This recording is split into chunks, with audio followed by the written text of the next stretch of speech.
नाशिकमध्ये पुन्हा 2 ते 3 दिवसांपासून थंडी वाढली असून आज देखील नाशिककरांना जे आहे थंडीची हुडहुडी भरल्याचं आपल्याला पाहायला मिळत आहे। आणि या वाढणाऱ्या थंडीमुळे आता नाशिककर नागरिक जे आहेत ते शरीराला थंडीत ऊब मिळावी याकरिता आता बाहेर पडलेले आहेत, कसरत करत आहेत, वर्कआउट करत आहेत।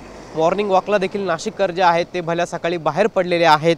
या वाढणाऱ्या थंडीमुळे नाशिक शहरातील शाळांचा टाइम जो आहे तो देखील आता 1 तास उशिरा करण्यात आलेला आहे। एकूणच ही वाढती थंडी पाहता नाशिककरांमध्ये हुडहुडी भरल्याचं आपल्याला पाहायला मिळत आहे।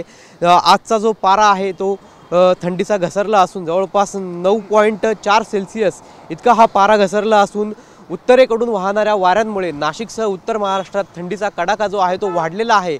आणि अशाच पद्धतीचा काही दिवस थंडी जी आहे ती नाशिककरांना आता जाणवणार आहे।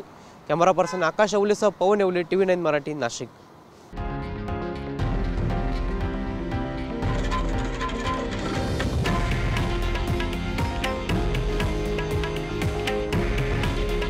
हे आहे देशातील नंबर 1 न्यूज नेटवर्क आणि आपण पाहत आहात TV9 मराठी। काळजी तुमची, हित महाराष्ट्राचं।